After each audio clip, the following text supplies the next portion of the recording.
Yes, ma'am. Wow. I can't believe I'm here, but somehow I knew I was going to meet you. I don't know how.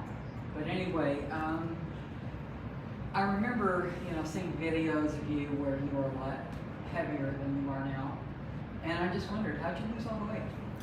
I broke my leg about 10 years ago and I put on a bunch of weight.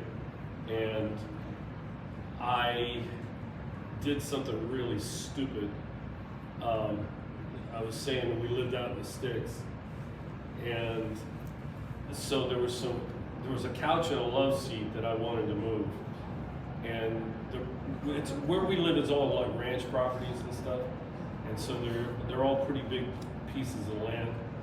And I have guys that were working up there, and so, they asked me if I needed a hand, and I said, nah, I'll do this. You guys keep doing what you're doing.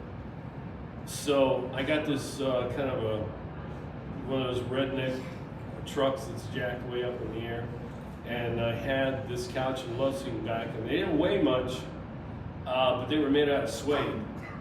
And so the love seat was on top of the couch, and so the two fabrics, when they were together, were gripping each other almost like Velcro. So I get up in the back of the truck and I go to move the love seat and it doesn't want to move.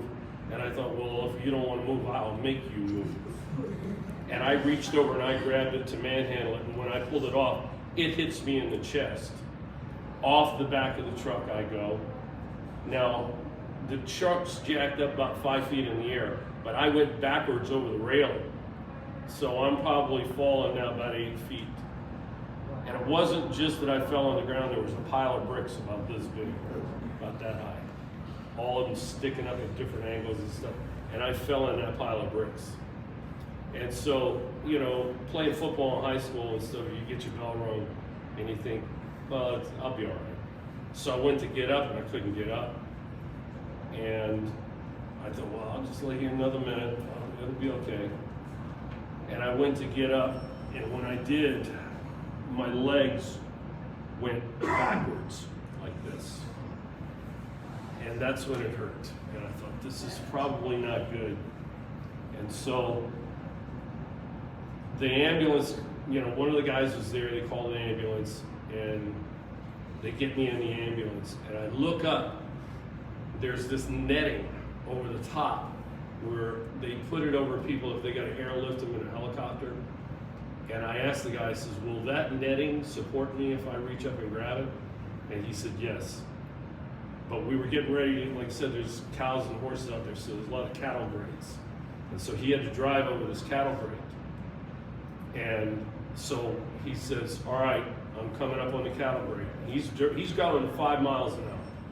I reach up and I pull myself up in a reverse push-up position, and my leg went backwards, like that. And now everybody knows I got a set of pipes on me. I almost put his ears out. I screamed the loudest I've ever screamed in my life.